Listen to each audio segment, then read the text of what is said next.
കോട്ടയം പള്ളിക്കാത്തൂട്ടിൽ അമ്മയെ വെട്ടിക്കൊലപ്പെടുത്തിയ മകൻ ലഹരിക്കടിമയെന്ന് പോലീസ്. അടുക്കളയിൽ പാചകം ചെയ്തുകൊണ്ടിരുന്ന സിന്ധുവിനെ പിന്നിലൂടെ എത്തി വാക്കത്തി ഉപയോഗിച്ച് അരവിന്ദ് കൊലപ്പെടുത്തുകയായിരുന്നു. പ്രതിയുടെ അറസ്റ്റ് രേഖപ്പെടുത്തി. സിന്ധുവിന്റെ ഭർത്താവ് 20 വർഷം മുമ്പ് മരണപ്പെട്ടു. അന്നു മകൻ അരവിന്ദിന് 3 വയസ്സ് മാത്രം പ്രായം. മകനെ അമ്മ സിന്ധു വളർത്തിയത് ലോട്ടറി കച്ചവടവും കൂലിപ്പണിയും നടത്തി. ലഹരിയുടെ നീരാളിപ്പിടുത്തത്തിൽ B.Ed പഠനം അരവിന്ദ് ഉപേക്ഷിച്ചു.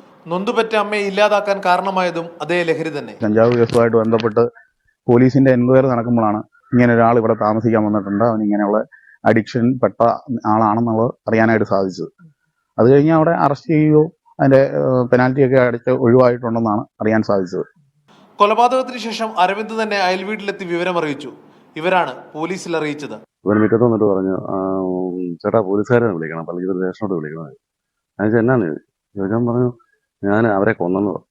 ഞാൻ ചോദിച്ചാൽ ആരെയാ കൊന്നെന്ന് ചോദിച്ചാൽ പറഞ്ഞു, ഇതുപോലെ എൻ്റെ തള്ളയാന്ന് പറഞ്ഞു. അത് ഞങ്ങൾ പെട്ടെന്ന് കഥ കടച്ച് കഴിഞ്ഞപ്പോഴത്തേക്കും പിന്നെ പെട്ടെന്ന് ഞാനൊരു മെമ്പറെ വിളിച്ചു പറഞ്ഞു, നമ്മളെ പോലീസ് സ്റ്റേഷനോട് പറഞ്ഞു, സാറേ ഇന്നൊരു സംഭവം, അത് ചേട്ടാ ഇങ്ങനെ സംഭവം നടന്നിട്ടുണ്ട്. സിന്ധു മകന്റെ കാര്യങ്ങൾ ബന്ധുക്കളോട് പോലും പങ്കുവച്ചിരുന്നില്ല. പക്ഷെ ഞങ്ങളോടൊന്നും തുറന്നു പറയാറില്ല.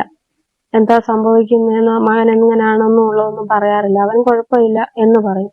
പക്ഷെ ഇന്നലെയാണ് അത് മനസ്സിലായത്, അവൻ എത്ര അളവിന് ലഹരിക്ക് അടിമയായിട്ട് സ്വന്തം അമ്മയെ ഇങ്ങനെ ക്രൂരമായിട്ട് കൊല ചെയ്തു എന്നുള്ളത്.